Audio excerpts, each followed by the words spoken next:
குருடி சரணம். யூடியூப் நண்பர்கள் அனைவருக்கும் அடியேனின் அன்பான வணக்கங்கள். நான் உங்கள் குருமணிகண்டன் பேசுகிறேன், பொள்ளாச்சியிலிருந்து. அனைவருக்கும் 2025 புத்தாண்டு எல்லா விதமான செல்வங்களையும், நல்ல பொருளாதார முன்னேற்றத்தையும், நல்ல உடல் ஆரோக்கியத்தையும், நல்ல மன நிம்மதியும் தரணும்னு சொல்லிட்டு எல்லாம் பல பரம்பொருளை பிரார்த்தனை பண்ணிட்டு இந்த பதிவை துவங்குறேன். 2025 புத்தாண்டு மிதுன ராசி அன்பர்களுக்கு என்ன மாதிரியான பலன்களை தரப்போகுது அப்படிங்கிற விஷயத்தை நம்ம இந்த பதிவில் நம்ம பார்க்க போகிறோம். ரொம்ப முக்கியமான பல விஷயங்கள் இதில் இருக்குது. நிறைய டீட்டெயில்டான விஷயங்கள் பார்க்க போகிறோம். என்னென்னா, இந்த 2025 நீங்கள் என்னென்ன விஷயங்களை துணிஞ்சு செய்யலாம், எதையெல்லாம் தவிர்க்கணும், உங்களுக்கு என்னென்னவெல்லாம் நடக்க போகுது அப்படிங்கிற விஷயத்தை இந்த பதிவில் நம்ம பார்க்க போகிறோம். முன்னாடியே இதெல்லாம் தான் நம்மளுக்கு நடக்க இருக்குது, இதுல எல்லாம் நம்ம கவனமாக இருக்கணும் அப்படின்னு தெரிஞ்சிட்டோம் அப்படின்னா இந்த 2025 பக்காவாக பிளான் பண்ணிக்கலாம். ஸோ அந்த அவேர்னஸ் வீடியோவாக இந்த பதிவை நீங்கள் பார்க்கணும். ஓகே, இப்போது 2025 வருட கிரகங்கள் அப்படின்னு சொல்லக்கூடிய சனி, குரு, ராகு, கேது, இந்த கிரகங்கள் அனைத்துமே பெயர்ச்சி ஆகுதுங்க. மார்ச் மாதம் சனி பெயர்ச்சி இருக்குது, மே மாதம் ராகு கேது பெயர்ச்சியும் குரு பெயர்ச்சியும் இருக்குது. அப்போது இந்த ராகு கேது பெயர்ச்சியோ, குரு பெயர்ச்சியோ, சனி பெயர்ச்சியோ உங்களுக்கு என்ன செய்ய காத்திருக்கு அப்படிங்கிறத பார்க்க போகிறோம்.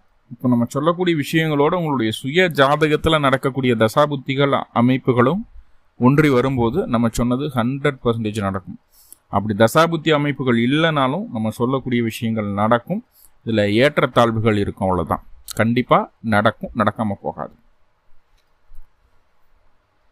முதல்ல சனி பகவான் இந்த 2025 மார்ச் மாதம் உங்களுடைய ராசிக்கு 9ஆம் இடமான கும்பராசியிலிருந்து 10ஆம் இடமான மீன ராசிக்கு பயிற்சி ஆகிறார். சனி பகவான் 10ல், 9ல் சனி இருக்கும்போதே நல்ல அமைப்புகள் தான். பல கஷ்டங்களை மிதுன ராசி பார்த்துருச்சு, பலவிதமான நெருக்கடிகளை பார்த்துருச்சு அஷ்டமச்சனி காலத்தில். அதன் பின்பு 9ஆம் இடத்துல சனி வரும்போது கொஞ்சம் கொஞ்சமாக இம்ப்ரூவ்மெண்ட், இந்த பொறுப்புகளோ வேலைகளோ கிடைக்கிறது. அப்போது அழுத்தங்கள் இருக்கும். 9ல் சனி இருந்தாலும் பொறுப்புகள் அதிகமாக கொடுத்து அழுத்தங்களை செய்ய வச்சுருக்கும், நிறைய ஒர்க்லோடு கொடுத்துருக்கும். சும்மாவெல்லாம் ஒரு விஷயத்தை சனி தூக்கி கொடுத்துட மாட்டார். ஸோ எல்லாத்தையும் பார்த்துட்டு வந்துட்டிங்க. இப்போ 10ஆம் இடத்துல சனி வந்து உட்கார போகிறார். 10ஆம் இடத்து சனி சுயதொழில் செய்யக்கூடிய நபர்களாகட்டும், வேலைக்கு போகக்கூடிய நபர்களாகட்டும், இந்த இரும்பு சம்மந்தமான தொழில்களை, இயந்திரம் சம்மந்தமான விஷயங்களில், கான்ட்ராக்ட் பேஸ்டு வேலை செய்கிறவங்க, பதப்படுத்தக்கூடிய விஷயங்களில் இருக்கக்கூடிய நபர்கள், அகழ்வாராய்ச்சி செய்கிறவங்க, இந்த மாதிரி சுயதொழில் செய்யக்கூடிய நபர்கள், அதுவும் குறிப்பிட்ட இந்த மாதிரியான துறைகளில் இருக்கக்கூடிய நபர்கள், அதே போல் ஒரு விஷயத்தை, அழுக்கான விஷயத்தை சுத்தப்படுத்தக்கூடிய துறை, வாட்டர் ட்ரீட்மெண்ட் பிளான்ட்னு சொல்லுவோம் இல்லையா? ஸோ அந்த மாதிரி WTP அப்படின்னு சொல்லுவோம், வாட்டர் ட்ரீட்மெண்ட் பிளான்ட் அப்படின்ட்டு. ஸோ அந்த மாதிரி ஒவ்வொரு விஷயத்தையும் சுத்தப்படுத்தி சரி செய்யக்கூடிய இடத்துல இருக்கக்கூடிய அத்தனை விதமான நபர்களுக்கும் இந்த சனி பகவான் மிகப்பெரிய முன்னேற்றத்தை கொடுக்க போகிறார். தெளிவாக சொல்ல போனால் இந்த மிதுன ராசிக்கு ஒரு 80% நன்மைகள் நிறைய காத்துட்ருக்கு அப்படிங்கிறத சொல்லணும். 1 by 1 பார்த்துருவோம். சனி 10ஆம் இடத்துல இருக்கிறதுனால இந்த துறை சார்ந்த விஷயங்கள் இருக்கக்கூடிய நபர்கள் ரொம்ப சக்ஸஸ்ஃபுல்லாக இருக்க போகிறாங்க. மற்ற துறையில் இருக்கிறவங்களுக்கு நல்ல பாசிட்டிவான அமைப்பு இல்லையா சார் அப்படின்னு கேட்டால் அப்படியெல்லாம் கிடையாது. உங்களுக்கும் நல்லா இருக்கும், கூடுதலாக இவங்களுக்கு இன்னும் நல்லா இருக்கும் அப்படிங்கிறத சொல்லுது, அவ்வளோதான். 9ஆம் அதிபதி, உங்களுடைய ராசிக்கு 9ஆம் அதிபதி 10ல் இருக்கார். இதற்கு பெயர் தர்ம கர்மாதிபதி யோகம்னு பேர். இதற்கு முன்பு நீங்கள் செய்த நல்ல விஷயங்களுக்கு உண்டான பலனை இந்த காலகட்டம் அனுபவிக்க காத்திருக்கிறீர்கள். 10ஆம் இடத்துக்கு சனி வந்ததையும் நம்மளுக்கு 2 கொம்பு முளைச்ச மாதிரி நினைச்சிடக்கூடாது. இங்கே என்ன சொல்ல வருது அப்படின்னா, நம்ம எந்த காரியம் எடுத்தாலும் அது சக்ஸஸை கொடுத்துடும். அந்த சனி மெதுவாக, நிதானமாக, பொறுமையாக செயல்படும் போது, உங்களுடைய காரியங்கள் அவசரம் காட்டும்போது, 10 நாளில் முடிக்க வேண்டிய வேலையை 8 நாளில் முடிக்கணும், 7 நாளில் முடிக்கணும் அப்படின்னு நினைக்கும் போது அந்த வேலை அறகுறையாக மாறிடுது. தெளிவாக சக்ஸஸ்ஃபுல்லாக கொண்டு போக முடியாது. உங்களுடைய எந்த காரியமாக இருந்தாலும் நிதானம் கடைபிடிக்க வேண்டிய வருடமாக இந்த வருடம் இருக்குது அப்படிங்கிறத புரிஞ்சுக்கோங்க. 10 நாளாக ஒரு 11 நாள் 12 நாள் ஆனாலும் பரவாயில்ல, நான் நடக்கணும், கிளியராக நடக்கணும் அப்படிங்கிறத மைண்டில் உள்வாங்கிக்கோங்க. அப்போது 10 நாளில் முடிக்க வேண்டிய ஒரு விஷயத்தை நீங்கள் இருந்து பண்ணுற மாதிரி இருந்தால் அதை 10 நாளில் உங்களால் கான்கிரீட்டாக முடிக்க முடியும். ஆனால் இன்னொருத்தர் நம்பி விடுறீங்க அப்படிங்கும்போது உங்களுக்கு 10 days ஆஃப்டர் அந்த விஷயம் உங்களுக்கு தேவைப்படுதுன்னா முன்னாடியே பிளான் பண்ணிடணும். எனக்கு ஒரு 7 நாளில் வேணும் அப்படின்னு சொல்லணும். ப்ரெஷர் கொடுக்கக்கூடாது. இந்த 7 நாள் முடிஞ்சதுக்கப்புறம் ப்ரெஷர் கொடுக்கக்கூடாது.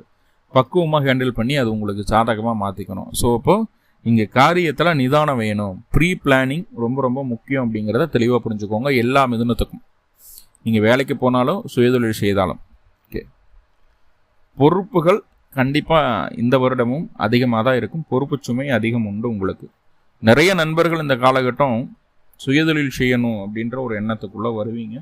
அதை செஞ்சே ஆகணும், கொஞ்சமாவது செல்ஃப் ஏர்னிங் வேணும்னு நினைப்பீங்க. அதை செல்ஃப் ஏர்னிங்கும் இந்த காலகட்டம் கிடைக்கவும் செய்யும். ஓகே, இந்த சனி பகவான் ஆகப்பட்ட கிரகம் 10ஆம் இடத்துலேருந்து ராசிக்கு 12ஆம் இடத்தை பார்க்குது. அப்போ தொழில் சார்ந்து நிறைய பயணங்கள் மேற்கொள்ள வேண்டிய ஒரு சூழ்நிலை இருக்கும். தொழிலுக்காக நிறைய செலவுகளை செய்ய வேண்டிய ஒரு சூழ்நிலை இருக்கும். தந்தைக்கு மருத்துவ செலவுகள் வர்றதை குறிப்பிட்டு சொல்லுது. முக்கியமாக 10ஆம் இடத்தில் இருக்கக்கூடிய சனி பகவான் உங்களுடைய குடும்பத்தில், உங்களுடைய அக்கம் பக்கத்தில் ரொம்ப நெருங்கிய உறவுகளில் ஒரு கர்மகாரியம் நடக்கிறதுக்கு உண்டான வாய்ப்புகளை சொல்லுது. நீங்கள் வீட்டில் வளர்த்திட்டு இருக்க பெட் அனிமலாக கூட இருக்கும், ஒரு நாயோ பூனையோ எதுனாலும் சரி, இல்லை ரொம்ப வயதானவர்கள் வீட்டில் இருக்காங்கன்னா அவங்கள ரொம்ப ரொம்ப கவனமாக பார்த்துக்கோங்க. தனியாக விட வேண்டாம். மிதுன ராசியாக நீங்கள் இருந்தீங்கன்னா. ரைட்டா? ஓகே. சனி தன்னுடைய 7ஆம் பார்வையை ராசிக்கு 4ஆம் இடத்தை பார்க்குறாரு. இப்போ உடல் ஆரோக்கியத்தில் கொஞ்சம் கவனம் வேணும். தந்தைக்கு மருத்துவ செலவு இருக்கிற மாதிரி தாயாருக்கும் மருத்துவ செலவு இருக்கும். தாய்க்கும் தந்தைக்கும் இடையே சின்ன சின்ன கருத்து வேறுபாடுகள் வந்து போகும். தாய்க்கும் தந்தைக்கும் இடையே கருத்து வேறுபாடுகள் வந்து போகும். வீடு, வாகனம், இந்த 2 விஷயங்களை சின்ன சின்ன மராமத்து பணிகள் செய்கிற மாதிரி இருக்கும். அதை என்ன வண்டியில் சின்ன சின்ன வேலைகள் வந்துட்டு இருக்கும். வீட்டில் சின்ன சின்ன பொருட்கள் ஏதாவது சேதமாகும், புதுசாக ஃப்ரெஷ்ஷாக வாங்கி வைப்போம். இந்த மாதிரி அமைப்புகள் இருக்குது. உறவுகள்கிட்ட சின்ன சின்ன கசப்பான அனுபவங்களை சந்தித்து வெளியில் வர வேண்டியது இருக்கும். நீங்கள் எவ்வளவு திறமைசாலியாக இருந்தாலும் உங்களோட திறமையை சோதித்து பார்க்குறதுக்கு 4 பேர் கூட சுற்றிகிட்டே இருப்பாங்க. ஸோ இதெல்லாம் சின்ன சின்ன விஷயங்கள் தான். இதை மண்டையில் ஏற்றிக்கிட்டு உங்களோட தொழிலில் கான்சன்ட்ரேட் பண்ணாமல் விட்டுற வேண்டாம். தொழில் நல்லா இருக்குது, அதை முழுக்க கான்சன்ட்ரேட் பண்ணுங்கள். இந்த சின்ன சின்ன விஷயங்கள் காலப்போக்கில் சரியாயிடும் அப்படிங்கிறத உணருங்க. ராசிக்கு 10ஆம் இடத்துல இருக்கக்கூடிய சனி பகவான் தன்னுடைய 10ஆம் பார்வையாக ராசிக்கு 7ஆம் இடத்தை பார்க்குறார். கணவன் மனைவிக்குள்ளே ஒரு உண்மை தன்மை வேணும்னு அந்த சனி சொல்லும். எப்பவுமே 10ஆம் இடத்துக்குள்ளே சனி வந்துருச்சுன்னா கணவன் மனைவி உறவுகளில் யாரா ஒருத்தர் சின்ன பொய் சொன்னாலும், இல்லை ஒரு சில விஷயங்களை காதில் கேட்டது ஒரு மாதிரியும் சொன்னது ஒரு மாதிரியும் மாற்றி சொல்லிட்டாலும் கணவன் மனைவிக்குள்ள பிரச்சனைகள் வர்றதுக்கு வாய்ப்புகள் உண்டு. ஆனால் வரக்கூடிய மே மாதம் குரு பயிற்சி ஆகுது. 7ஆம் அதிபதி ராசிக்குள்ளே அமரக்கூடிய ஒரு அமைப்பு. இப்போது அந்த குரு ராசிக்குள்ளே இருக்கிறதுனால கணவன் மனைவிக்குள்ள பிரச்சனைகள் இருந்தாலும் உங்களுடைய வாழ்க்கை துணை உங்களுக்கு சாதகமாகவே எப்போதும் செயல்படுவார்கள் அப்படிங்கிறத சொல்லுது மே மாதத்துக்கு அப்புறம். ஓகே, 10ஆம் இடத்துல இருக்கக்கூடிய சனி எல்லா விதமான காரியங்களையும் ஜெயிக்க வைக்குன்னு சொல்லணும் இல்லையா? அதில் ஒரு சின்ன ஒரு விஷயம் இருக்குது. என்ன அப்படின்னு பார்த்துட்டிங்கன்னா 13/7/2025 28/11/2025 வரைக்கும் அந்த சனி வக்ரமாக இருக்குது. அந்த காலகட்டங்களில் உங்களுடைய வேலைகள் கண்டிப்பாக காரியங்கள் வெற்றி அடையும். ஆனால் முயற்சி, உடல் உழைப்பு அப்படிங்கிறது இன்னும் ஒரு மடங்கு சேர்த்து போட வேண்டியது இருக்கும். அந்த காலகட்டத்தை கரெக்டாக நோட் பண்ணி வச்சுட்டு அங்கே எஃபர்ட்டை கொஞ்சம் ஜாஸ்தி பண்ணுங்கள், சக்ஸஸ் பண்ணிடலாம். ஓகே, அடுத்ததாக பாருங்கள், குரு பகவான் உங்களுடைய ராசிக்கு 7-10 அதிபதி.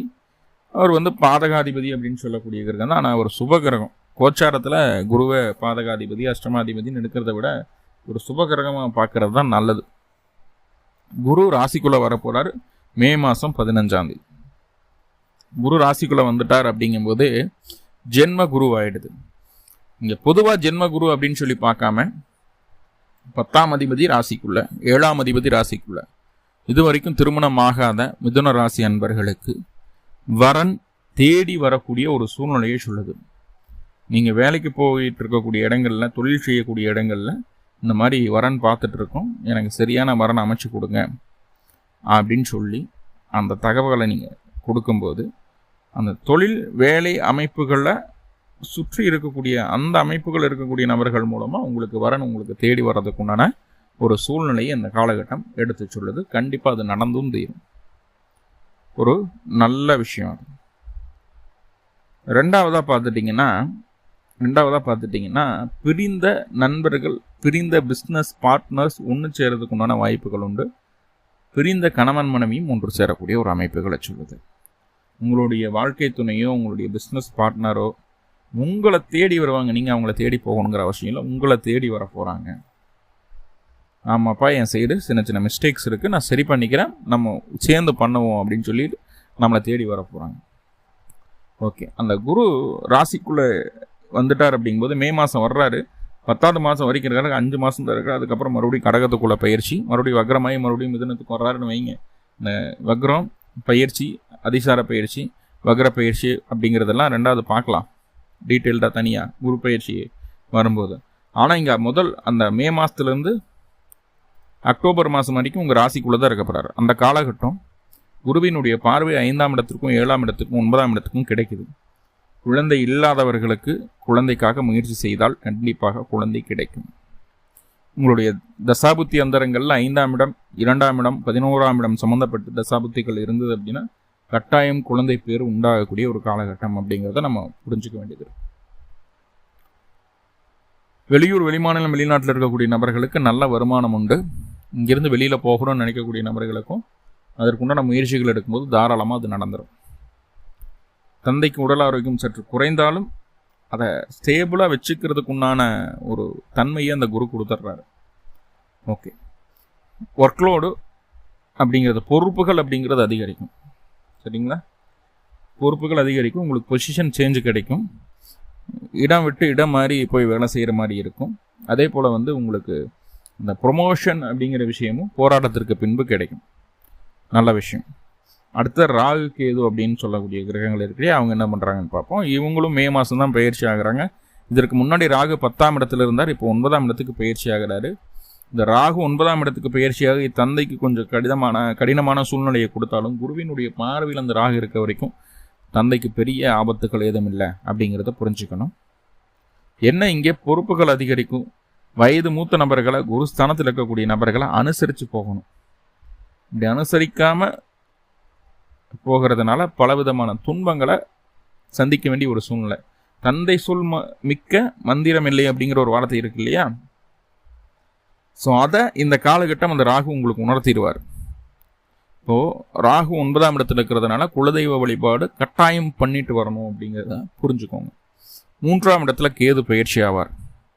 கண்ணிலிருந்து சிம்மராசிக்கு கேது பயிற்சி ஆவார். இதுவரைக்கும் உங்களுடைய வளர்ச்சியை தடை செய்துட்டு இருந்தக்கூடிய விஷயங்கள் என்னென்ன அப்படிங்கிறத அலசி ஆராய்வீங்க. இதுவரைக்கும் உங்களுடைய வளர்ச்சிக்கு மிக முக்கியமாக தேவைப்படக்கூடிய விஷயங்கள் நீங்கள் அதை கற்றுக்காமல் இருந்தீங்க அப்படின்னா இந்த காலகட்டம் உங்களுடைய வளர்ச்சிக்கு தேவையான முக்கியமான விஷயங்களை கற்றுக்கொள்வீர்கள். அதுக்காக ரொம்ப கஷ்டப்படுவீங்க. எப்படி ஒரு குழந்தை சைக்கிள் ஓடி பழகணும்னா கீழே விழுந்து மேலே விழுந்து முட்டியில் கையில் எல்லாம் காயமாகி அதுக்கப்புறம் நல்லா ஓட்ட கற்றுக்குது இல்லையா? அந்த மாதிரி உங்களுடைய வளர்ச்சிக்கு தேவையான மிக முக்கியமான மாற்றங்களை செய்வீர்கள். கஷ்டப்பட்டு செய்வீங்க. கண்டிப்பாக அது உங்களுடைய வளர்ச்சிக்கு உறுதுணையாக இருக்கும். அதில் எந்த மாற்றமும் இல்லை. நெக்ஸ்ட் ஸ்டெப் உங்களை கொண்டு வரதுக்கு கேது போராடுவார். அவ்வளோதான். ஸோ இப்போ இந்த மாதம் இந்த வருடம் நிறைய நல்ல விஷயங்கள் இருக்குது. சின்ன சின்ன கஷ்டங்களும் இருக்குது. அதை சரி செய்துக்கணும் அப்படின்னா அருகில் இருக்கக்கூடிய மகாலட்சுமி ஆலயங்களுக்கு சென்று மகாலட்சுமிக்கு 2 நெய் தீபம் போடணும். பிறந்த கிழமை அன்னைக்கும் பிறந்த நட்சத்திரத்தன்னைக்கும் இந்த வழிபாடை செய்யணும். இந்த வருடம் எல்லா மிதுன ராசி அன்பர்களுக்கும் நல்ல பொருளாதாரத்தையும் நல்ல உடல் ஆரோக்கியத்தையும் மன நிம்மதியும் தரணும்னு சொல்லி எல்லாம் வல்ல பரம்பொருளை பிரார்த்தனை பண்ணிட்டு இந்த பதிவை முடிச்சுக்கிறேன். நன்றி நண்பர்களே, நன்றி. வாழ்வுளமுடன். திருச்சிற்றம்பலம்.